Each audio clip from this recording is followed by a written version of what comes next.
ਸਤਿ ਸ਼੍ਰੀ ਅਕਾਲ। ਨਿਊਜ਼ 18 ਪੰਜਾਬ ਹਰਿਆਣਾ ਹਿਮਾਚਲ ਦੇਖ ਰਹੇ ਸਾਰੇ ਦਰਸ਼ਕਾਂ ਦਾ ਸਵਾਗਤ। ਮੈਂ ਅਮ੍ਰਿਤ ਵਰਦੀ। ਬੁਲੇਟਿਨ ਦੀ ਸ਼ੁਰੂਆਤ ਕਰਦੇ ਹਾਂ ਕਿਸਾਨਾਂ ਦੇ ਨਾਲ ਜਿਹੜੇ ਦਿੱਲੀ ਕੂਚ ਦੇ ਲਈ ਪੂਰੀ ਤਰ੍ਹਾਂ ਤਿਆਰ ਨਜ਼ਰ ਆ ਰਹੇ ਨੇ। ਦਿੱਲੀ ਕੂਚ ਦੇ ਲਈ ਚੰਡੀਗੜ੍ਹ ਦੇ ਵਿੱਚ ਕਿਸਾਨਾਂ ਦਾ ਮੰਥਨ ਜਾਰੀ ਹੈ। ਕੌਮੀ ਕਿਸਾਨ ਮਹਾਸੰਘ ਰਣਨੀਤੀ ਤਿਆਰ ਕਰ ਰਿਹਾ ਹੈ। ਫਿਰ ਸੰਯੁਕਤ ਕਿਸਾਨ ਮੋਰਚੇ ਦੀ ਮੀਟਿੰਗ ਹੋਵੇਗੀ ਤੇ ਇਸ ਮੀਟਿੰਗਾਂ ਦੇ ਦੌਰ ਵਿੱਚ ਦਿੱਲੀ ਕੂਚ ਦੀ ਫਾਈਨਲ ਰੂਪਰੇਖਾ ਤੇ ਮੋਹਰ ਲੱਗੇਗੀ।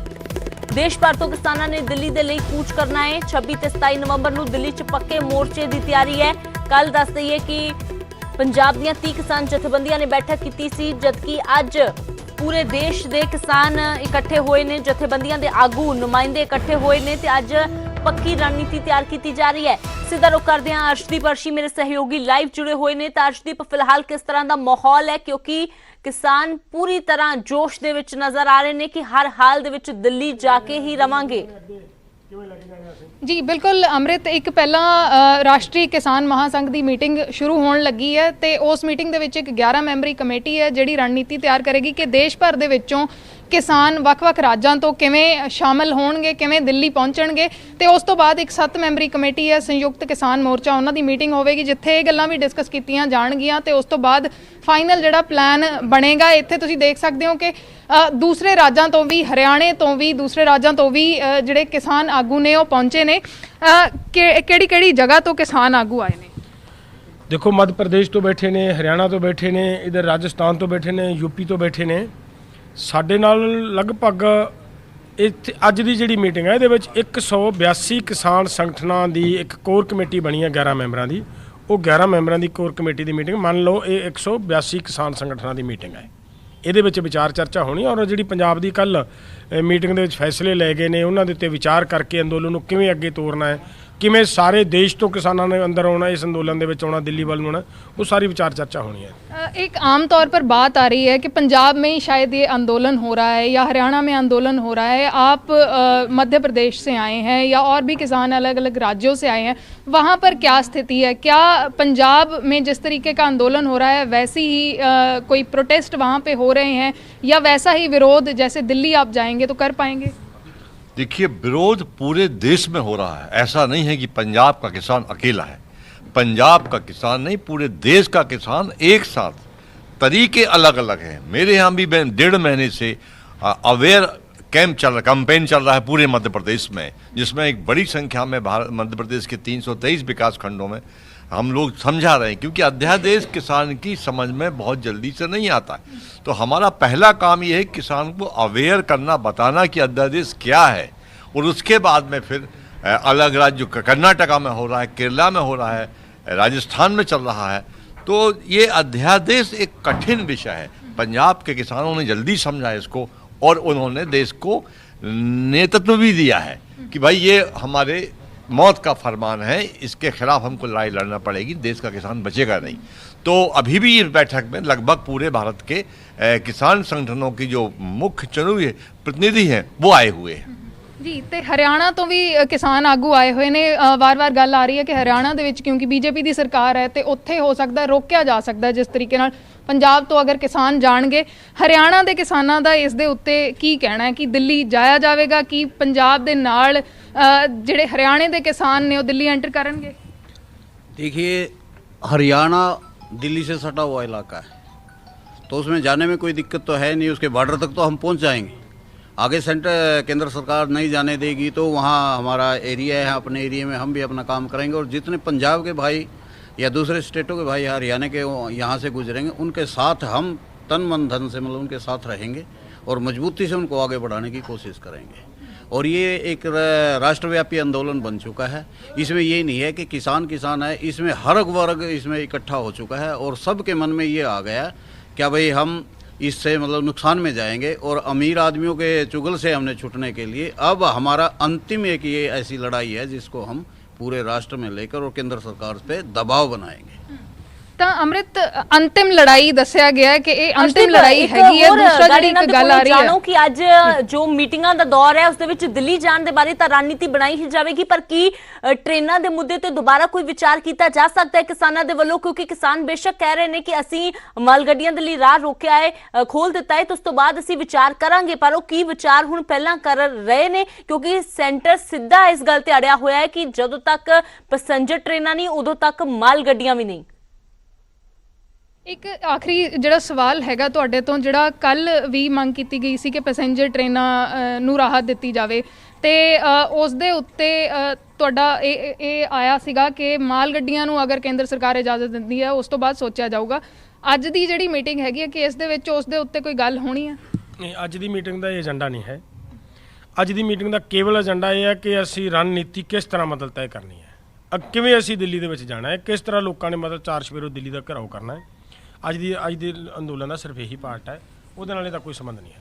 ਤਾਂ ਅੰਮ੍ਰਿਤ ਬਿਲਕੁਲ ਸਾਫ਼ ਹੈ ਕਿ ਮਾਲ ਗੱਡੀਆਂ ਜਾਂ ਪੈਸੇਂਜਰ ਗੱਡੀਆਂ ਦੇ ਉੱਤੇ ਅੱਜ ਦੀ ਮੀਟਿੰਗ ਨਹੀਂ ਹੈ। ਕੱਲ ਇਹ ਸਾਫ਼ ਕਰ ਦਿੱਤਾ ਗਿਆ ਸੀਗਾ ਕਿ ਕੇਂਦਰ ਅਗਰ ਇੱਕ ਪਹਿਲਾ ਕਦਮ ਚੁੱਕਦੀ ਹੈ, ਮਾਲ ਗੱਡੀਆਂ ਨੂੰ ਚਲਾਉਂਦੀ ਹੈ, ਤੇ ਉਸ ਤੋਂ ਬਾਅਦ ਹੀ ਪੈਸੇਂਜਰ ਗੱਡੀਆਂ ਦੇ ਬਾਰੇ ਕੋਈ ਫੈਸਲਾ ਲਿਆ ਜਾਵੇਗਾ। ਜੀ ਅੰਮ੍ਰਿਤ। ਬਿਲਕੁਲ ਅਰਸ਼ਦੀਪ, ਤਾਂ ਸਾਫ਼ ਤੌਰ ਤੇ ਕਿਸਾਨ ਦੋ ਟੁਕ ਕਹਿ ਰਹੇ ਨੇ ਕਿ ਦਿੱਲੀ ਜਾ ਕੇ ਰਵਾਂਗੇ, ਪਰ ਅੱਜ ਹੋਰ ਵੀ ਸੂਬਿਆਂ ਦੇ ਕਿਸਾਨ ਆਗੂ ਇੱਥੇ ਦੇਖਣ ਨੂੰ ਮਿਲ ਰਹੇ ਨੇ। ਪਰ ਹੁਣ ਨਜ਼ਰਾਂ ਇਹੀ ਟਿਕੀਆਂ ਹੋਈਆਂ ਨੇ ਕਿ 26-27 ਨੂੰ ਜਦੋਂ ਕੂਚ ਦਿੱਲੀ ਵੱਲ ਕੀਤਾ ਜਾਵੇਗਾ ਤਾਂ ਉੱਥੇ ਹਾਲਾਤ ਕਿਸ ਤਰ੍ਹਾਂ ਦੇ ਬਣਦੇ ਨੇ, ਖਾਸ ਤੌਰ ਤੇ ਸ਼ੰਭੂ ਬੈਰੀਅਰ ਤੇ। ਸ਼ੁਕਰੀਆ ਅਰਸ਼ਦੀਪ ਫਿਲਹਾਲ ਇਹਨਾਂ ਕਿਸਾਨਾਂ ਦੇ ਨਾਲ ਗੱਲਬਾਤ ਕਰਨ ਦੇ ਲਈ। ਤਾਂ ਪਹਿਲਾਂ ਮਹਾਸੰਘ ਦੀ ਜੋ ਇੱਕ ਬੈਠਕ ਹੋ ਰਹੀ ਹੈ, ਉਸ ਤੋਂ ਬਾਅਦ ਕਿਸਾਨ ਜਥੇਬੰਦੀਆਂ ਦੀ ਆਪਣੀ ਇੱਕ ਬੈਠਕ ਹੋਵੇਗੀ।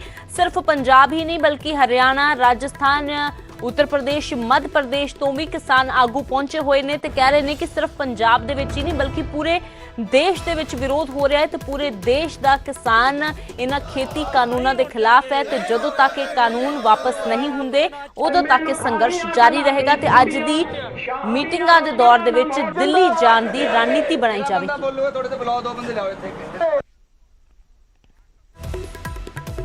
ਤਾਂ ਦਿੱਲੀ ਦੀ ਕੂਚ ਦੀ ਤਿਆਰੀ ਵਿਚਾਲੇ ਪੰਜਾਬ 'ਚ ਟ੍ਰੇਨਾਂ ਚੱਲਣ ਦੇ ਫਿਲਹਾਲ ਕੋਈ ਅਸਾਰ ਨਜ਼ਰ ਨਹੀਂ ਆ ਰਹੇ। ਕਿਸਾਨ ਕਹਿ ਰਹੇ ਨੇ ਕਿ ਪਹਿਲਾਂ ਮਾਲ ਗੱਡੀਆਂ ਚਲਾਈਆਂ ਜਾਣ, ਉਸ ਤੋਂ ਬਾਅਦ ਵਿਚਾਰ ਕੀਤਾ ਜਾਵੇਗਾ।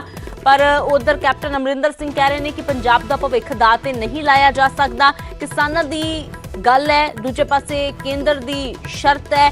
ਇਸ ਸਭ ਦੇ ਵਿਚਾਲੇ ਪੰਜਾਬ ਦੇ ਲੋਕ ਪਰੇਸ਼ਾਨ ਨੇ, ਇੰਡਸਟਰੀ ਪਰੇਸ਼ਾਨ ਹੈ, ਕਿਸਾਨਾਂ ਨੂੰ ਯੂਰੀਏ ਦੀ ਕਮੀ ਵੀ ਕਾਫੀ ਪਰੇਸ਼ਾਨੀ ਖੜੀ ਕਰ ਰਹੀ ਹੈ। ਤਾਂ ਇਹ 5 ਤਸਵੀਰਾਂ ਹਾਲਾਤ ਬਿਆਨ ਕਰ ਰਹੀਆਂ ਨੇ। ਪਹਿਲਾਂ ਮਾਲ ਗੱਡੀਆਂ ਫਿਰ ਪੈਸੇਂਜਰ, ਇਹ ਕਿਸਾਨਾਂ ਦਾ ਕਹਿਣਾ ਹੈ, ਤੇ ਪਹਿਲਾਂ ਪੈਸੇਂਜਰ ਫਿਰ ਨਾਲ ਹੀ ਮਾਲ ਗੱਡੀਆਂ, ਇਹ ਕੇਂਦਰ ਦਾ ਕਹਿਣਾ ਹੈ।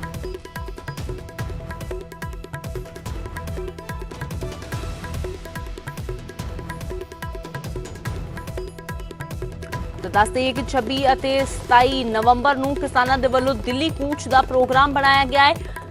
ਤਾਂ ਦਿੱਲੀ ਕੂਚ ਕਰਨਗੇ ਕਿਸਾਨ, ਜਿਸ ਦੇ ਲਈ ਅੱਜ ਮੀਟਿੰਗਾਂ ਦਾ ਦੌਰ ਇੱਕ ਵਾਰ ਫਿਰ ਤੋਂ ਜਾਰੀ ਹੈ। ਪਰ ਇਸ ਸਭ ਦੇ ਵਿਚਾਲੇ ਵੱਡਾ ਸਵਾਲ ਇਹ ਹੈ ਕਿ ਆਖਿਰਕਾਰ ਇਸ ਅੰਦੋਲਨ ਦੇ ਵਿਚਾਲੇ ਟ੍ਰੇਨਾਂ ਤੇ ਬ੍ਰੇਕ ਕਦੋਂ ਤੱਕ ਲੱਗੀ ਰਹੇਗੀ? ਆਖਿਰਕਾਰ ਟ੍ਰੇਨਾਂ ਨੂੰ ਹਰੀ ਝੰਡੀ ਕਦੋਂ ਮਿਲੇਗੀ? ਕੀ ਕੇਂਦਰ ਆਪਣੀ ਜ਼ਿੱਦ ਛੱਡਦਾ ਹੈ ਜਾਂ ਫਿਰ ਕਿਸਾਨ ਮਾਲ ਗੱਡੀਆਂ ਦੇ ਨਾਲ-ਨਾਲ ਪੈਸੇਂਜਰ ਗੱਡੀਆਂ ਨੂੰ ਵੀ ਨਿਕਲਣ ਦੀ ਇਜਾਜ਼ਤ ਦਿੰਦੇ ਨੇ? ਇਹ ਫਿਲਹਾਲ ਦੇਖਣਾ ਹੋਵੇਗਾ। ਪਰ ਅੱਜ ਦੀ ਮੀਟਿੰਗ ਦੇ ਵਿੱਚ ਟ੍ਰੇਨਾਂ ਸੰਬੰਧੀ ਕੋਈ ਏਜੰਡਾ ਨਹੀਂ ਰੱਖਿਆ ਗਿਆ, ਇਹ ਕਿਸਾਨਾਂ ਨੇ ਸਾਫ਼ ਕੀਤਾ ਹੈ। ਤੇ ਉਧਰ ਗੱਲ ਕਰਦੇ ਹਾਂ ਪੰਜਾਬ ਦੇ ਵਿੱਚ ਬੀਜੇਪੀ ਦੇ ਦਫ਼ਤਰਾਂ ਦੀ, ਜਿਸ ਦਾ ਨੀਂਹ ਪੱਥਰ ਦਾ ਅੱਜ ਹੋਣ ਵਾਲਾ ਵਰਚੁਅਲ ਸਮਾਗਮ ਰੱਦ ਹੋ ਗਿਆ ਹੈ। ਪਰ ਬੇਸ਼ੱਕ ਸਮਾਗਮ ਰੱਦ ਹੋ ਗਿਆ ਹੈ, ਪਰ ਕਿਸਾਨਾਂ ਵੱਲੋਂ ਲਗਾਤਾਰ ਇਸ ਦਾ ਵਿਰੋਧ ਕੀਤਾ ਜਾ ਰਿਹਾ ਹੈ। ਬਠਿੰਡਾ ਦੇ ਵਿੱਚ ਵੱਡੀ ਗਿਣਤੀ ਦੇ ਵਿੱਚ ਕਿਸਾਨਾਂ ਨੇ ਉਸ ਥਾਂ ਤੇ ਡੇਰਾ ਲਾ ਲਿਆ ਜਿੱਥੇ ਬੀਜੇਪੀ ਦਾ ਵਰਚੁਅਲ ਸਮਾਗਮ ਰੱਖਿਆ ਗਿਆ ਸੀ। ਦੱਸ ਦਈਏ ਜੇਪੀ ਨੱਡਾ ਨੇ ਅੱਜ ਵੀਡੀਓ ਕਾਨਫਰੰਸਿੰਗ ਦੇ ਜ਼ਰੀਏ 10 ਜ਼ਿਲ੍ਹਿਆਂ ਦੇ ਵਿੱਚ ਪਾਰਟੀ ਦਫ਼ਤਰਾਂ ਦਾ ਨੀਂਹ ਪੱਥਰ ਰੱਖਣਾ ਸੀ। ਪਰ ਮ੍ਰਿਦੁਲ ਸਿਨਹਾ ਜੋ ਰਾਜਪਾਲ ਨੇ, ਉਹਨਾਂ ਦੇ ਦੇਹਾਂਤ ਕਾਰਨ ਇਹ ਪ੍ਰੋਗਰਾਮ ਮੁਲਤਵੀ ਕਰਨਾ ਪਿਆ। ਪਰ ਬੇਸ਼ੱਕ ਪ੍ਰੋਗਰਾਮ ਮੁਲਤਵੀ ਹੋ ਗਿਆ ਹੈ, ਪਰ ਕਿਸਾਨ ਡਟੇ ਨੇ ਉਸੇ ਥਾਂ ਤੇ ਜਿੱਥੇ ਇਹ ਅੱਜ ਨੀਂਹ ਪੱਥਰ ਬੀਜੇਪੀ ਦੇ ਦਫ਼ਤਰ ਦਾ ਰੱਖਿਆ ਜਾਣਾ ਸੀ। ਜਿਹੜਾ ਜੇਪੀ ਨੱਡਾ ਸੈਂਟਰ ਦਾ ਮੰਤਰੀ ਹੈ, ਉਹਨੇ ਅੱਜ ਪੰਜਾਬ ਦੇ ਕਿਸਾਨਾਂ ਨੂੰ ਸਮਝਾਉਣ ਦੀ ਖਾਤਰ ਆਉਣਾ ਸੀ ਵੀ ਕਾਨੂੰਨ ਕਿੰਨੇ ਸਹੀ ਹੈ।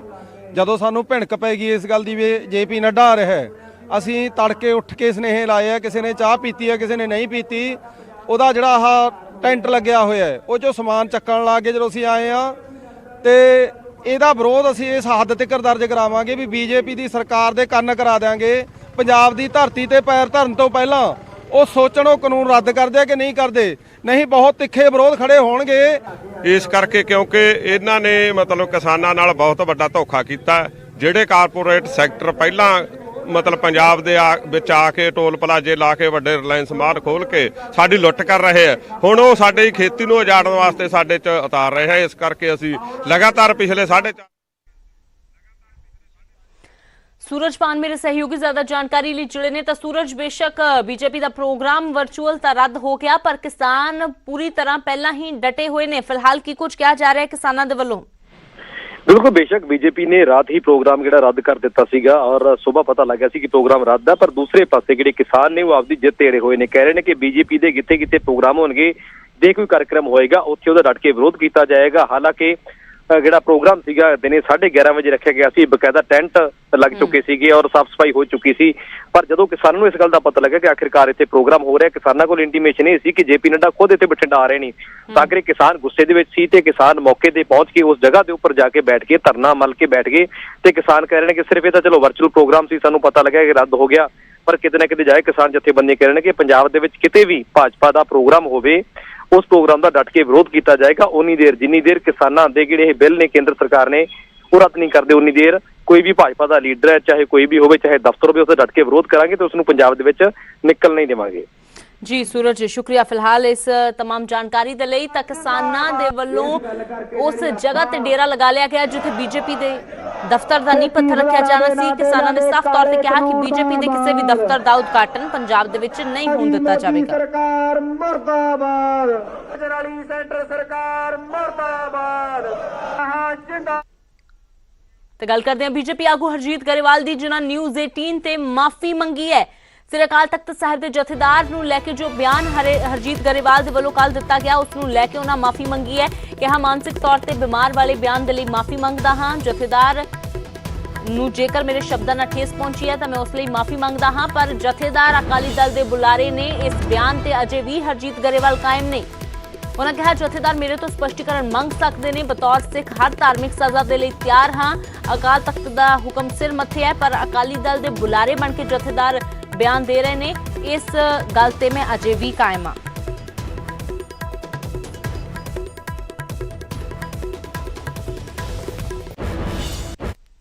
ਤਖਤ ਸਾਹਿਬ ਦੇ ਜਥੇਦਾਰ ਗਿਆਨੀ ਹਰਪ੍ਰੀਤ ਸਿੰਘ ਵੱਲੋਂ ਐਸਜੀਪੀਸੀ ਦੇ 100ਵੇਂ ਸਮਾਗਮ ਦੇ ਵਿੱਚ ਇੱਕ ਬਿਆਨ ਦਿੱਤਾ ਜਾਂਦਾ ਹੈ ਕਿ ਜੋ ਕੇਂਦਰ ਦੀ ਸਰਕਾਰ ਹੈ ਉਹ ਈਵੀਐਮ ਦੀ ਸਰਕਾਰ ਹੈ, ਨਾ ਕਿ ਲੋਕਤੰਤਰਿਕ ਸਰਕਾਰ ਹੈ।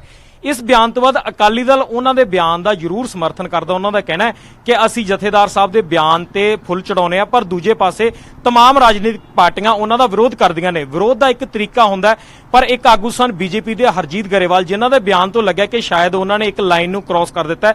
ਉਹਨਾਂ ਨੇ ਜਥੇਦਾਰ ਨੂੰ ਮਾਨਸਿਕ ਤੌਰ ਤੇ ਬਿਮਾਰ ਤੱਕ ਕਹਿ ਦਿੱਤਾ। ਮੇਰੇ ਨਾਲ ਇਸ ਵਕਤ ਹਰਜੀਤ ਗਰੇਵਾਲ ਖੁਦ ਨੇ, ਮੈਂ ਉਹਨਾਂ ਨਾਲ ਗੱਲ ਕਰਾਂਗਾ। ਗਰੇਵਾਲ ਸਾਹਿਬ, ਤੁਹਾਡਾ ਇੱਕ ਬਿਆਨ ਆਉਂਦਾ ਕਿ ਅਕਾਲ ਤਖਤ ਦੇ ਜਥੇਦਾਰ ਮਾਨਸਿਕ ਤੌਰ ਤੇ ਬਿਮਾਰ ਨੇ, ਕੀ ਉਸ ਗੱਲ ਤੇ ਕਾਇਮ ਹੋ? नहीं, मैं जथेदार वो स्लिप ऑफ टंग सी, वो किया गया एक जगह एक चैनल ते किया गया ते ਉਹਦੇ ਲਈ ਮੈਂ ਜਥੇਦਾਰ ਸਾਹਿਬ ਦਾ ਸਤਿਕਾਰ ਕਰਦੇ ਹਾਂ, ਸ਼੍ਰੀ ਅਕਾਲ ਤਖਤ ਸਾਹਿਬ ਦਾ ਹੀ ਸਤਿਕਾਰ ਕਰਦੇ ਹਾਂ। ਉਹਦੇ ਲਈ ਮੈਂ ਮਾਫੀ ਚਾਹੁੰਦਾ ਉਹਨਾਂ ਤੋਂ, ਪਰ ਜਿਹੜੀਆਂ ਗੱਲਾਂ ਮੈਂ ਬਾਕੀ ਕਹੀਆਂ ਨੇ ਉਹਨਾਂ ਤੇ ਮੈਂ ਬਿਲਕੁਲ ਕਾਇਮ ਹਾਂ। ਉਹ ਸਾਡੀ ਡੈਮੋਕ੍ਰੈਟਿਕਲੀ ਇਲੈਕਟਿਡ ਗਵਰਨਮੈਂਟ ਨੂੰ ਉਹ ਕਹਿ ਰਿਹਾ ਈਵੀਐਮ ਦੀ ਸਰਕਾਰ, ਔਰ ਉਹ ਜਿਸ ਤਰ੍ਹਾਂ ਦੀਆਂ ਗੱਲਾਂ ਕਰ ਰਹੇ ਆ ਇਹ ਗੱਲਾਂ ਉਹਨਾਂ ਨੂੰ ਨਹੀਂ ਕਰਨੀਆਂ ਚਾਹੀਦੀਆਂ, ਸ਼ੋਭਾ ਨਹੀਂ ਦਿੰਦੀਆਂ ਉਸ ਸੀਟ ਤੇ ਬੈਠ ਕੇ।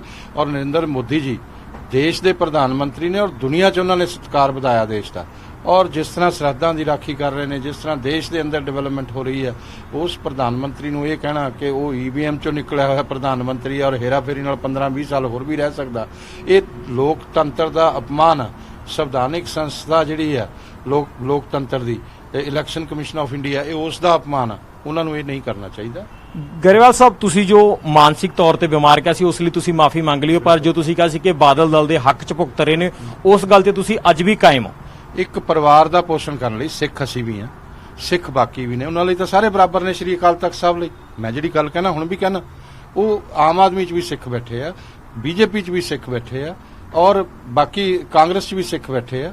ਔਰ ਮੈਂ ਇਹ ਸਮਝਦਾ ਕਿ ਉਹ ਇੱਕੋ ਹੀ ਦਲ ਦਾ ਪਾਲਣ ਪੋਸ਼ਣ ਕਰਨ, ਇੱਕੋ ਦਲ ਨੂੰ ਆਸ਼ੀਰਵਾਦ ਦੇਣ ਔਰ ਇੱਕ ਪਰਿਵਾਰ ਨੂੰ ਦੇਣ, ਉਹਦੇ ਹਿੱਤ ਸਾਧਣ ਲਈ ਗੱਲ ਕਰਨ ਔਰ ਸ਼੍ਰੋਮਣੀ ਕਮੇਟੀ ਤੇ ਉਹਨਾਂ ਦਾ ਕਬਜ਼ਾ ਰੱਖਣ ਲਈ ਗੱਲ ਕਰਨ, ਇਹ ਠੀਕ ਨਹੀਂ ਹੈ। ਇਹ ਨਹੀਂ ਉਹਨਾਂ ਨੂੰ ਕਰਨਾ ਚਾਹੀਦਾ, ਸ਼ੋਭਾ ਨਹੀਂ ਦਿੰਦਾ ਉੱਥੇ। ਅਗਰ ਕੱਲ ਨੂੰ ਅਕਾਲ ਤਖਤ ਦੇ ਜਥੇਦਾਰ ਤੁਹਾਨੂੰ ਅਕਾਲ ਤਖਤ ਤੇ ਤਲਬ ਕਰਦੇ ਨੇ ਜਾਂ ਕੋਈ ਤਨਖਾਹੀਆ ਕਰਾਰ ਦਿੰਦੇ ਨੇ ਤਾਂ ਉੱਥੇ ਜਾਣ ਲਈ ਤਿਆਰ ਹੋ? ਬਿਲਕੁਲ, ਮੇਰਾ ਸਿਰ ਝੁਕਦਾ। ਮੈਂ ਸ਼੍ਰੀ ਗੁਰੂ ਗ੍ਰੰਥ ਸਾਹਿਬ ਨੂੰ ਆਪਣਾ ਗੁਰੂ ਮੰਨਦਾ, ਜਿਹੜੇ ਵੀ ਸਿੱਖ ਇੰਸਟੀਟਿਊਸ਼ਨ ਨੇ ਉਹਨਾਂ ਦਾ ਮੈਂ ਸਤਿਕਾਰ ਕਰਦਾ, ਔਰ ਜੇ ਉਹਨਾਂ ਨੂੰ ਲੱਗਦਾ ਹੋਊਗਾ ਕਿ ਮੈਂ ਕੋਈ ਗਲਤ ਗੱਲ ਕਰ ਰਿਹਾ ਤੇ ਉਹ ਮੈਂ ਉਹਦੇ ਲਈ ਸਜ਼ਾ ਭੁਗਤਣ ਨੂੰ ਵੀ ਤਿਆਰ ਹਾਂ, ਐਸੀ ਗੱਲ ਨਹੀਂ ਹੈ, ਪਰ ਮਰਿਆਦਾ ਕਾਇਮ ਰੱਖਣ ਸ਼੍ਰੀ ਅਕਾਲ ਤਖਤ ਸਾਹਿਬ ਦੀ ਇਹ ਜ਼ਰੂਰੀ ਆ। ਉੱਥੇ ਬੀਜੇਪੀ ਦੇ ਸੀਨੀਅਰ ਆਗੂ ਹਰਜੀਤ ਗਰੇਵਾਲ ਜਿਨ੍ਹਾਂ ਨੇ ਆਪਣੇ ਜੋ ਕੱਲ ਬਿਆਨ ਸੀ ਉਸ ਦੇ ਲਈ ਮਾਫੀ ਮੰਗ ਲਈ ਹੈ, ਉਹਨਾਂ ਦਾ ਕਹਿਣਾ ਹੈ ਕਿ ਸਾਫ਼ ਤੌਰ ਤੇ ਇਹ ਮੇਰੀ ਜ਼ੁਬਾਨ ਫਿਸਲੀ ਹੋਈ ਸੀ ਔਰ ਅਗਰ ਅਕਾਲ ਤਖਤ ਦੇ ਜਥੇਦਾਰ ਮੈਨੂੰ ਬੁਲਾ ਕੇ ਅਕਾਲ ਤਖਤ ਤੇ ਮਾਫੀ ਮੰਗਣ ਲਈ ਕਹਿੰਦੇ ਨੇ ਤਾਂ ਮੈਂ ਉਸ ਦੇ ਲਈ ਵੀ ਤਿਆਰ ਹਾਂ ਔਰ ਜੇ ਤਨਖਾਹੀਆ ਲਾ ਕੇ ਕੋਈ ਵੀ ਸਜ਼ਾ ਦੇਣਗੇ ਮੈਂ ਉਹ ਵੀ ਭੁਗਤਣ ਲਈ ਤਿਆਰ ਹਾਂ ਕਿਉਂਕਿ ਮੈਂ ਸਿੱਖ ਧਰਮ ਦਾ ਸਤਿਕਾਰ ਕਰਦਾ ਹਾਂ। ਕੈਮਰਾਮੈਨ ਅਸ਼ੋਕ ਦੇ ਨਾਲ ਰੋਹਿਤ ਬੰਸਲ ਪੱਕਾ, ਨਿਊਜ਼ 18 ਪੰਜਾਬ, ਚੰਡੀਗੜ੍ਹ। ਦਰਅਸਲ ਜਥੇਦਾਰ ਦੇ ਵੱਲੋਂ ਈਵੀਐਮ ਨੂੰ ਆਧਾਰ ਬਣਾ ਕੇ ਕੇਂਦਰ ਸਰਕਾਰ ਤੇ ਨਿਸ਼ਾਨਾ ਸਾਧਿਆ ਗਿਆ ਸੀ, ਜਿਸ ਤੇ ਪਲਟਵਾਰ ਕਰਦਿਆਂ ਗਰੇਵਾਲ ਨੇ ਉਹਨਾਂ ਨੂੰ ਮਾਨਸਿਕ ਤੌਰ ਤੇ ਬਿਮਾਰ ਦੱਸ ਦਿੱਤਾ ਸੀ ਤੇ ਇਸੇ ਬਿਆਨ ਦੇ ਲਈ ਅੱਜ ਉਹਨਾਂ ਦੇ ਵੱਲੋਂ ਨਿਊਜ਼ 18 ਤੇ ਮਾਫੀ ਮੰਗੀ ਗਈ ਹੈ। ਸਾਨੂੰ ਇਕੱਠੇ ਹੋਣ ਦੀ ਲੋੜ ਹੈ। ਇਕੱਠੇ ਹੋਣ ਦੀ ਲੋੜ ਇਸ ਕਰਕੇ ਹੈ ਕਿ ਹਿੰਦੁਸਤਾਨ ਦੇ ਉੱਤੇ ਕਾਬਜ਼ ਜਿਹੜੀ ਹੈ ਲੋਕਤੰਤਰਕ ਸਰਕਾਰ ਨਹੀਂ ਹੈ, ਬਲਕਿ ਈਵੀਐਮ ਦੇ ਰਾਹੀਂ ਕਾਬਜ਼ ਹੋਈ ਸਰਕਾਰ ਹੈ ਔਰ ਇਹਨੇ ਅਗਲੇ ਪਤਾ ਨਹੀਂ ਕਿੰਨੇ ਕੁ ਸਾਲ ਈਵੀਐਮ ਦੇ ਰਾਹੀਂ ਕਾਬਜ਼ ਰਹਿਣਾ ਕੋਈ ਪਤਾ ਨਹੀਂ ਹੈ। ਜੇ ਅਸੀਂ ਇਕੱਠੇ ਨਾ ਹੋਏ ਤੇ ਸਾਨੂੰ ਖੱਖੜੀਆਂ ਕਰੇਲੇ ਕਰ ਦੇਗੀ ਹੋ ਰਹੇ। ਇਸ ਕਰਕੇ ਜ਼ਰੂਰਤ ਹੈ ਇਸ ਗੱਲ ਦੀ ਕਿ ਛੋਟੇ ਛੋਟੇ ਮਤਭੇਦ ਭੁਲਾ ਕੇ, ਛੋਟੇ ਛੋਟੇ ਵਿਤਕਰੇ ਭੁਲਾ ਕੇ ਅਸੀਂ ਸਾਰੇ ਇੱਕ ਪਲੇਟਫਾਰਮ ਦੇ ਉੱਤੇ ਵੀ ਲੋਕ ਹੋਣੇ ਚਾਹੀਦੇ ਆ ਜਿਹੜੇ ਧਰਮ ਦੀ ਗੱਲ ਕਰਨ, ਸਿਧਾਂਤ ਦੀ ਗੱਲ ਕਰਨ ਔਰ ਸਾਰਿਆਂ ਨੂੰ ਗੁਰੂ ਨਾਨਕ ਦੇਵ ਦੇ ਫਲਸਫੇ ਨੂੰ ਸਮਝ ਕੇ ਉਸ ਨੂੰ ਇੰਪਲੀਮੈਂਟ ਦੀ ਗੱਲ ਕਰਨ ਔਰ ਸਿੱਖ ਜਗਤ ਨੂੰ ਉਹਨਾਂ ਕੋਲੋਂ ਪ੍ਰੇਰਣਾ ਮਿਲਦੀ ਹੈ। ਇਹ ਕਿਹੜੀ ਪ੍ਰੇਰਣਾ ਦੇਣ ਲੱਗ ਗਏ? ਇਹ ਤਾਂ ਬਗਾਵਤ ਵਾਲੀਆਂ ਗੱਲਾਂ ਕਰਨ ਲੱਗ ਗਏ ਆ ਔਰ ਇਹ ਇਹਨਾਂ ਨੂੰ ਨਹੀਂ ਕਰਨੀਆਂ ਚਾਹੀਦੀਆਂ। ਜਥੇਦਾਰ ਸਾਹਿਬ ਤਾਂ ਉਹ ਗੱਲਾਂ ਕਰਦੇ ਨੇ ਜਿਸ ਤਰ੍ਹਾਂ ਕੋਈ ਮਾਨਸਿਕ ਤੌਰ ਤੇ ਬਿਮਾਰ ਵਿਅਕਤੀ ਕਰਦਾ। ਇਹ ਕੋਈ ਗੱਲਾਂ ਕਰਨ ਵਾਲੀਆਂ ਨੇ? ਉਹ ਵਾਸਤਵਿਕਤਾ ਜਿਹੜੀ ਹੈਗੀ ਆ, ਜਿਹੜੀ ਸੱਚਾਈ ਹੈਗੀ ਆ, ਉਹਨੂੰ ਨਹੀਂ ਦੇਖਦੇ। ਉਹਨਾਂ ਨੂੰ ਸੱਚਾਈ ਨੂੰ ਦੇਖਣਾ ਚਾਹੀਦਾ। ਤੇ ਗੱਲ ਕਰਦੇ ਹਾਂ ਕੈਪਟਨ ਅਮਰਿੰਦਰ ਸਿੰਘ ਦੇ ਬੇਟੇ ਰਾਣਿੰਦਰ ਸਿੰਘ ਦੀ, ਜਿਨ੍ਹਾਂ ਤੋਂ ਈਡੀ ਦੇ ਵੱਲੋਂ ਪੁੱਛਗਿੱਛ ਜਾਰੀ ਹੈ। ਫੈਮਾ ਕਾਨੂੰਨ ਦੇ ਉਲੰਘਣ ਮਾਮਲੇ ਦੇ ਵਿੱਚ ਪੇਸ਼ੀ ਹੋਈ ਹੈ ਈਡੀ ਦੇ ਸਾਹਮਣੇ ਤੇ ਜਲੰਧਰ ਸਥਿਤ ਦਫ਼ਤਰ ਦੇ ਵਿੱਚ ਰਾਣਿੰਦਰ ਦੇ ਕੋਲੋਂ ਪੁੱਛਗਿੱਛ ਹੋ ਰਹੀ ਹੈ। ਦੱਸ ਦਈਏ ਕਿ ਪਹਿਲਾਂ ਵੀ 2 ਵਾਰ ਰਾਣਿੰਦਰ ਨੂੰ ਸੰਮਨ ਈਡੀ ਦੇ ਵੱਲੋਂ ਭੇਜਿਆ ਗਿਆ ਸੀ, ਪਰ ਦੋਵੇਂ ਵਾਰ ਰਾਣਿੰਦਰ ਈਡੀ ਦੇ ਸਾਹਮਣੇ ਪੇਸ਼ ਨਹੀਂ ਹੋਏ ਸੀ। ਆਪਣੀ ਖਰਾਬ ਸਿਹਤ ਦਾ ਹਵਾਲਾ ਦੇ ਕੇ ਉਹ ਪੇਸ਼ ਨਹੀਂ ਹੋਏ, ਪਰ ਅੱਜ ਤੀਜੀ ਵਾਰ ਸੰਮਨ ਭੇਜੇ ਜਾਣ ਤੇ ਉਹ ਈਡੀ ਦੇ ਸਾਹਮਣੇ ਪੇਸ਼ ਹੋਏ ਨੇ। ਸੁਰਿੰਦਰ ਮੇਰੇ ਸਹਿਯੋਗੀ ਜ਼ਿਆਦਾ ਜਾਣਕਾਰੀ ਲਈ ਜੁੜੇ ਨੇ। ਤਾਂ ਸੁਰਿੰਦਰ, ਆਖਿਰਕਾਰ ਅੱਜ ਈਡੀ ਦੇ ਸਾਹਮਣੇ ਪਹੁੰਚ ਹੀ ਗਏ ਰਾਣਿੰਦਰ ਸਿੰਘ। ਫਿਲਹਾਲ ਕਿੰਨਾ ਸਮਾਂ ਹੋ ਗਿਆ ਹੈ ਪੁੱਛਗਿੱਛ ਨੂੰ? ਜੀ ਬਿਲਕੁਲ ਅਮਰਿਤ, ਜਿੱਦਾਂ ਕਿ ਫੇਮਾ ਐਕਟ ਉਲੰਘਣ ਦੇ ਮਾਮਲੇ ਦੇ ਵਿੱਚ ਰਾਣਿੰਦਰ ਸਿੰਘ ਨੂੰ ਪਿਛਲੇ 2 ਮਹੀਨਿਆਂ ਦੇ ਵਿੱਚ 2 ਵਾਰੀ ਸੰਮਨ ਜਾ ਚੁੱਕੇ। ਤੀਸਰੀ ਵਾਰੀ ਅੱਜ ਉਹਨਾਂ ਨੂੰ ਬੁਲਾਇਆ ਗਿਆ ਹੈਗਾ ਔਰ ਅੱਜ ਪੇਸ਼ ਵੀ ਹੋ ਚੁੱਕੇ। ਪਿਛਲੇ ਦਿਨੀ ਜਦੋਂ ਬੁਲਾਇਆ ਗਿਆ ਸੀ, ਪਹਿਲਾਂ ਉਹਨਾਂ ਨੇ ਓਲੰਪਿਕ ਖੇਡਾਂ ਦੀ ਮੀਟਿੰਗ ਦੇ ਵਿੱਚ ਸ਼ਮੂਲੀਅਤ ਸੀਗੀ ਉਹਨਾਂ ਦੀ, ਜਿਹਦੇ ਕਰਕੇ ਉਹ ਨਹੀਂ ਆ ਪਾਏ ਸੀਗੇ। ਤੇ ਦੂਸਰੀ ਵਾਰੀ ਜਦੋਂ ਉਹਨਾਂ ਨੂੰ ਫਿਰ ਸੰਮਨ ਭੇਜੇ ਗਏ ਸੀਗੇ, ਉਦੋਂ ਵੀ ਨਹੀਂ ਆਏ ਸੀ। ਉਦੋਂ ਉਹਨਾਂ ਨੇ ਬਿਮਾਰੀ ਦਾ ਹਵਾਲਾ ਦਿੱਤਾ ਸੀਗਾ ਵੀ ਉਹਨਾਂ ਨੂੰ ਖੰਘ ਤੇ ਜ਼ੁਕਾਮ ਦਾ ਜਿਹੜਾ ਸੀਗਾ, ਉਹਨਾਂ ਦੇ ਜਿਹੜੇ ਵਕੀਲ ਸੀਗੇ ਜੈਵੀਰ ਸ਼ੇਰਗਿੱਲ, ਉਹਨਾਂ ਵੱਲੋਂ ਇੱਕ ਬਿਆਨ ਦੇ ਕੇ ਵੀ ਉਹਨਾਂ ਦੇ ਨਾਂ ਦੀ ਗੱਲ ਕਹੀ ਸੀਗੀ। ਤੇ ਅੱਜ ਫਿਲਹਾਲ ਰਣਿੰਦਰ ਸਿੰਘ ਜਿਹੜੇ ਹੈਗੇ ਉਹ ਜਲੰਧਰ ਈਡੀ ਆਫਿਸ ਪਹੁੰਚ ਚੁੱਕੇ ਨੇ ਔਰ ਕਰੀਬਨ 1 ਘੰਟੇ ਦੇ ਕਰੀਬ ਉਹਨਾਂ ਨੇ ਇੱਥੇ ਆਇਆ ਹੋ ਗਿਆ ਹੈਗਾ। ਔਰ ਕਿੰਨਾ ਚਿਰ ਪੁੱਛਗਿੱਛ ਚੱਲਦੀ ਹੈਗੀ ਆ, ਕਿਹੜੇ ਸਵਾਲਾਂ ਦੇ ਜਵਾਬ ਈਡੀ ਉਹਨਾਂ ਕੋਲ ਮੰਗਦਾ, ਇਹ ਆਉਣ ਵਾਲਾ ਸਮਾਂ ਹੀ ਦੱਸੇਗਾ। ਪਰ ਫਿਲਹਾਲ ਇਸ ਵੇਲੇ ਜਿਹੜੀ ਪੁੱਛਗਿੱਛ ਹੈਗੀ ਆ ਈਡੀ ਕੋਲੋਂ ਚੱਲ ਰਹੀ ਹੈਗੀ। ਜੀ ਸੁਰਿੰਦਰ, ਸ਼ੁਕਰੀਆ ਫਿਲਹਾਲ ਇਸ तमाम ਜਾਣਕਾਰੀ ਦੇ ਲਈ। ਤਾਂ ਰਾਣਿੰਦਰ ਸਿੰਘ ਪੇਸ਼ ਹੋਏ ਨੇ ਈਡੀ ਦੇ ਸਾਹਮਣੇ। ਕਰੀਬ 1 ਘੰਟੇ ਦਾ ਸਮਾਂ ਹੋ ਚੁੱਕਾ ਹੈ। ਈਡੀ ਦੇ ਵੱਲੋਂ ਪੁੱਛਗਿੱਛ ਕੀਤੀ ਜਾ ਰਹੀ ਹੈ ਕੈਪਟਨ ਅਮਰਿੰਦਰ ਸਿੰਘ ਦੇ ਬੇਟੇ ਰਾਣਿੰਦਰ ਦੇ ਕੋਲੋਂ ਫੈਮਾ ਕਾਨੂੰਨ ਦੇ ਉਲੰਘਣ ਮਾਮਲੇ ਦੇ ਵਿੱਚ ਅੱਜ ਪੇਸ਼ੀ ਹੋਈ ਹੈ।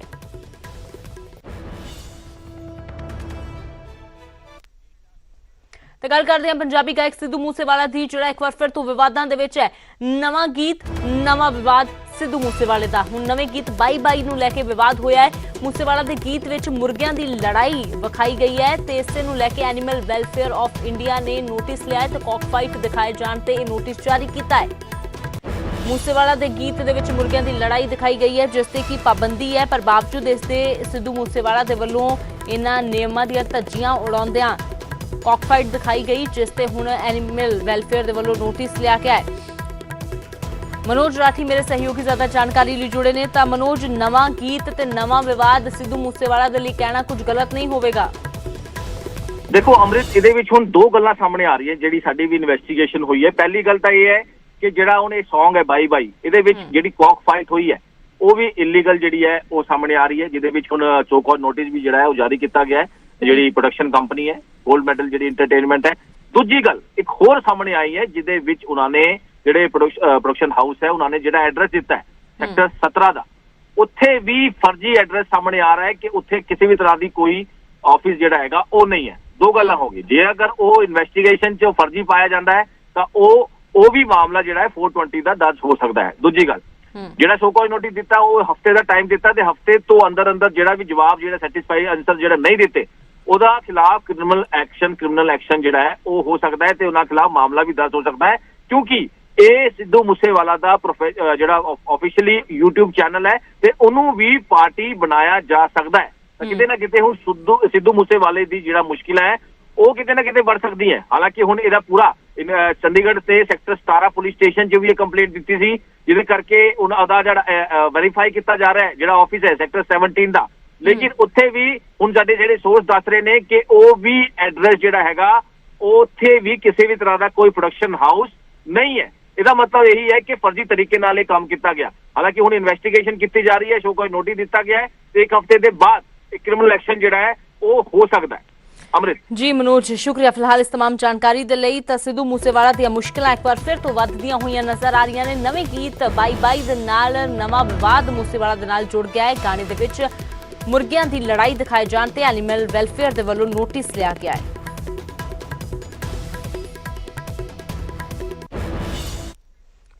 ਤੇ ਗੱਲ ਕਰਦੇ ਹਾਂ ਅੰਮ੍ਰਿਤਸਰ ਦੇ ਸਿਵਲ ਹਸਪਤਾਲ ਦੀ, ਜਿੱਥੇ ਵੱਡੀ ਲਾਪਰਵਾਹੀ ਦੇਖਣ ਨੂੰ ਮਿਲੀ ਹੈ। ਇੱਥੇ ਆਪਰੇਸ਼ਨ ਦੇ ਦੌਰਾਨ ਮਹਿਲਾ ਦੇ ਢਿੱਡ ਦੇ ਵਿੱਚ ਪੱਟੀਆਂ ਛੱਡਣ ਦਾ ਮਾਮਲਾ ਸਾਹਮਣੇ ਆਇਆ ਹੈ। ਮਹਿਲਾ ਨੂੰ ਦਰਦ ਹੋਣ ਤੋਂ ਬਾਅਦ ਇਹ ਖੁਲਾਸਾ ਹੋਇਆ ਹੈ। ਦਰਅਸਲ 4 ਮਹੀਨੇ ਪਹਿਲਾਂ ਮਹਿਲਾ ਦਾ ਪੱਥਰੀ ਦਾ ਆਪਰੇਸ਼ਨ ਹੋਇਆ ਸੀ, ਪਰ ਬਾਵਜੂਦ ਇਸ ਦੇ ਦਰਦ ਨਾ ਹਟਣ ਤੇ ਅਲਟਰਾਸਾਊਂਡ ਕਰਵਾਇਆ ਗਿਆ, ਜਿਸ ਦੌਰਾਨ ਢਿੱਡ ਵਿੱਚ ਪੱਟੀਆਂ ਹੋਣ ਦਾ ਖੁਲਾਸਾ ਹੋਇਆ ਹੈ। ਹਾਲਾਂਕਿ ਡਾਕਟਰਾਂ ਦੇ ਵੱਲੋਂ ਇਸ ਮਾਮਲੇ ਤੇ ਜਾਂਚ ਦੀ ਗੱਲ ਆਖੀ ਜਾ ਰਹੀ ਹੈ, ਪਰ ਇਸ ਮਾਮਲੇ ਦੇ ਸਾਹਮਣੇ ਆਉਣ ਦੇ ਨਾਲ ਅੰਮ੍ਰਿਤਸਰ ਦਾ ਸਿਵਲ ਹਸਪਤਾਲ ਇੱਕ ਵਾਰ ਫਿਰ ਤੋਂ ਸਵਾਲਾਂ ਦੇ ਘੇਰੇ ਵਿੱਚ ਹੈ। ਕਰਵਾਇਆ ਮੈਂ ਕਾਹਦਾ ਜੀ? ਇਹ ਪਿੱਤੇ ਦਾ ਪੱਥਰੀ ਸੀ ਪਿੱਤੇ 'ਚ, ਉਹ ਕਰਵਾਇਆ। ਉਹ ਇਹਨਾਂ ਨੇ ਮੈਨੂੰ ਅੱਜ 4 ਮਹੀਨੇ ਹੋ ਗਏ ਕਰਵਾਏ ਨੂੰ। ਮੇਰੇ ਦਰਦ ਨਹੀਂ ਰੁਕਦੀ, ਮੈਂ ਪਹਿਲਾਂ ਵੀ ਆਉਂਦੀ ਰਹੀ, ਇਹਨਾਂ ਕੋਲ ਮਹੀਨੇ ਬਾਅਦ ਆਉਂਦੀ ਰਹੀ, ਕਹਿੰਦੀ ਰਹੀ ਮੇਰੇ ਦਰਦ ਹੁੰਦੀ ਹੈ। ਇਹਨਾਂ ਕੋਈ ਸੁਣਵਾਈ ਨਹੀਂ ਮੇਰੀ ਕੀਤੀ, ਕਹਿੰਦੇ ਕੋਈ ਨਾ 6 ਮਹੀਨੇ ਹੁੰਦੀ ਦਰਦ। 20 ਦਿਨ ਇਹਨਾਂ ਨੇ ਮੈਨੂੰ ਮੈਡੀਸਿਨ ਖਵਾਈ, ਕਹਿੰਦੇ ਕੋਈ ਨਾ ਆ ਖਾ ਤੇਰੇ ਦਰਦ ਰੁਕ ਜੂਗੀ। ਅੱਜ ਤਾਂ ਮੈਨੂੰ 4 ਮਹੀਨੇ ਹੋ ਗਏ ਦਵਾਈ ਖਾਂਦੀ ਨੂੰ, ਕੋਈ ਫਰਕ ਨਹੀਂ ਪਿਆ। ਖੁਦ ਡਾਕਟਰ ਨੇ ਅੱਜ ਅਸਕਰਾ ਕਰਵਾਇਆ ਤੇ ਉਹਦੇ ਵਿੱਚ ਆਇਆ ਰੂੰ ਤੇ ਪੱਟੀਆਂ ਆਈਆਂ। ਹੁਣ ਰਿਪੋਰਟ ਲਿਖਾ ਲਈ ਆ, ਦੇ ਨਹੀਂ ਦੇ ਤੇ ਸਾਨੂੰ ਇਹ ਕਹਿੰਦੇ ਕੋਈ ਗੱਲ ਨਹੀਂ, ਅਲਟਰਾਸਾਊਂਡ ਕਰਵਾਏ, ਕੋਈ ਗੱਲ ਨਹੀਂ, ਕੋਈ ਪ੍ਰੋਬਲਮ ਨਹੀਂ। ਇਹ 3-4 ਮਹੀਨੇ ਦਰਦ ਹੁੰਦੀ ਹੈ। ਇਹ ਅੰਦਰੋਂ ਪਰਦੇ ਪਾਟੇ ਆ ਜੀ, ਇੰਨੇ ਪਰਦੇ ਪਾਟੇ ਆ ਕਿ ਕੋਈ ਗੱਲ ਨਹੀਂ, ਤੁਸੀਂ ਦਵਾਈ ਖਾਓ, ਮੈਡੀਸਨ ਖਾਓ, ਕੋਈ ਗੱਲ ਨਹੀਂ। ਉਹ ਕਹਿ ਰਹੇ ਨੇ ਕਿ ਐਕਸਰੇ ਕਰਾਇਆ ਤੇ ਐਕਸਰੇ ਦੀ ਰਿਪੋर्ट डॉक्टर साहब को नहीं, मेरे को कोई एक्सरे रिपोर्ट नहीं। एक्सरे कराया से एक्सरे नॉर्मल आया, पर फिर भी पेन पट्टी ने कॉटन आया पर पेट च पट्टी कॉटन कभी एक्सरे च नहीं आता, पट्टी कॉटन नहीं आता।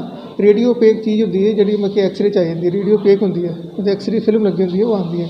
पट्टी तो कॉटन कभी भी नहीं आता, वो प्यार है पर नहीं पता लगता। बाकी पेशेंट ने मेरे तो इतने आने तो पहले 2-3 बार अल्ट्रासाउंड कराया, वो जो नॉर्मल आया। अल्ट्रासाउंड की रिपोर्ट किनको होगी सर? पेशेंट को, पेशेंट कह रहे डॉक्टर साहब को अल्ट्रासाउंड इन्होंने को है।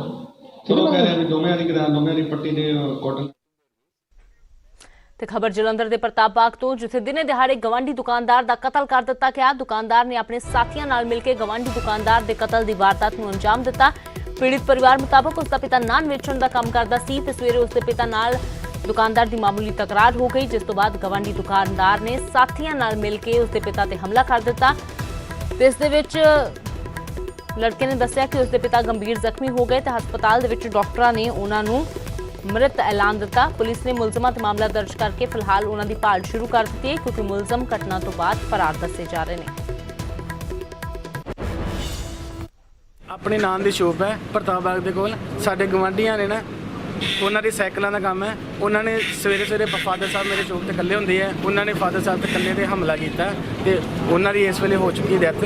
ਤੇ ਅਸੀਂ ਹੁਣ ਇਹਨਾਂ ਨੂੰ ਇੱਕਦਮ ਪਹਿਲਾਂ ਪੌਲ ਹਸਪੀਟਲ ਲੈ ਗਏ, ਉੱਥੇ ਕੋਈ ਮਤਲਬ ਸਾਨੂੰ ਲੱਗਾ ਨਹੀਂ, ਫਿਰ ਅਸੀਂ ਪਟੇਲ ਹਸਪੀਟਲ ਲੈ ਕੇ ਆਏ ਅਤੇ ਰਸਤੇ ਦੇ ਵਿੱਚ ਹੀ ਉਹਨਾਂ ਦੀ ਡੈਥ ਹੋ ਗਈ ਹੈ। ਪੁਲਿਸ ਨੂੰ ਇਤਲਾਹ ਕਰਤੀ ਹੋਈ ਹੈ ਤੇ ਪੁਲਿਸ ਮੌਕੇ ਦੀ ਵੀਡੀਓ ਵੀ ਦੇ ਦਿੱਤੀ ਹੈ ਤੇ ਇਹਨਾਂ ਨੂੰ ਸਾਹਮਣੇ ਸਾਡੇ ਫਰੰਟ ਦੇ CCTV ਕੈਮਰੇ ਦੀ ਵੀ ਉਹਨਾਂ ਨੂੰ ਫੁਟੇਜ ਉਹ ਵੀ ਇਹਨਾਂ ਨੂੰ ਦਿਖਾ ਦੇਣੀ ਹੈ। ਤੇ ਗੱਲ ਕਰਦੇ ਹਾਂ ਸੰਗਰੂਰ ਦੀ, ਜਿੱਥੇ ਕਾਰ ਨੂੰ ਅੱਗ ਲੱਗਣ ਕਾਰਨ 5 ਦੋਸਤ ਜ਼ਿੰਦਾ ਸੜ ਗਏ। ਉਹਨਾਂ ਦੀ ਵੀਡੀਓ ਸਾਹਮਣੇ ਆਈ ਹੈ। ਵੀਡੀਓ ਹਾਦਸੇ ਤੋਂ ਪਹਿਲਾਂ ਦੀ ਦੱਸੀ ਜਾ ਰਹੀ ਹੈ, ਜਿਸ ਵਿੱਚ ਉਹ ਇੱਕ ਵਿਆਹ ਸਮਾਗਮ ਦੇ ਵਿੱਚ ਸ਼ਿਰਕਤ ਕਰਨ ਜਾਂਦੇ ਹੋਏ ਖੁਸ਼ੀ ਦੇ ਪਲ ਸਾਂਝੇ ਕਰਦੇ ਨਜ਼ਰ ਆ ਰਹੇ ਨੇ। ਗੀਤ ਦੇ ਬੋਲਾਂ ਦੇ ਨਾਲ ਸੁਰ ਮਿਲਾ ਕੇ ਝੂਮ ਰਹੇ ਇਹਨਾਂ ਵਿਅਕਤੀਆਂ ਨੇ ਆਖਰੀ ਵਾਰ ਇੰਜੋਏ ਕੀਤਾ। ਸ਼ਾਇਦ ਗੀਤ ਇਹਨਾਂ ਦੋਸਤਾਂ ਨੂੰ ਹੋਰ ਠਹਿਰਨ ਦਾ ਇਸ਼ਾਰਾ ਕਰ ਰਿਹਾ ਸੀ, ਪਰ ਕਿਸਮਤ ਨੂੰ ਸ਼ਾਇਦ ਕੁਝ ਹੋਰ ਹੀ ਮਨਜ਼ੂਰ ਸੀ। ਜ਼ਿਕਰਯੋਗ ਹੈ ਕਿ ਬੀਤੇ ਦਿਨ ਸੰਗਰੂਰ ਸੁਨਾਮ ਚੌਂਕ ਤੇ ਕਾਰ ਦੀ ਟਰੱਕ ਨਾਲ ਟੱਕਰ ਹੋਣ ਤੋਂ ਬਾਅਦ ਕਾਰ ਨੂੰ ਅੱਗ ਲੱਗ ਗਈ ਤੇ ਇਹ ਪੰਜੇ ਦੋਸਤ ਕਾਰ ਵਿੱਚ ਜ਼ਿੰਦਾ ਸੜ ਗਏ।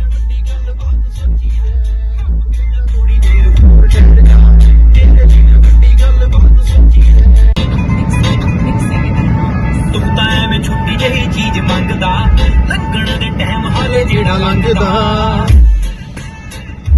ਇੱਕਦਮ ਕਰਦੇ ਹੁਣ ਦਰਵਾਜ਼ੇ ਸਾਡੇ ਤੇ ਆ ਜਾਓ ਮਗਰ ਨੂੰ ਕਰ ਦਿਓ ਇਹਨਾਂ ਨੂੰ ਛੁੱਟੀ ਜਿਹੀ ਚੀਜ਼ ਮੰਗਦਾ ਲੰਘਣ ਦੇ ਟਾਈਮ ਹਾਲੇ ਜਿਹੜਾ ਲੰਘਦਾ ਜੇ ਉਹਦੇ ਲਈ ਤਿਆਰ ਤੈਨੂੰ ਕਰਨਾ ਜਿਹੜੀ ਤੇਰੇ ਵਾਸਤੇ ਹਾਲਾਤ ਸੋਚੀ ਹੈ ਰੱਬ ਕਹਿੰਦਾ ਥੋੜੀ ਦੇਰ ਠਹਿਰ ਜਾ ਤੇਰੇ ਲਈ ਮੈਂ ਵੱਡੀ ਗੱਲ ਬਾਤ ਸੋਚੀ ਹੈ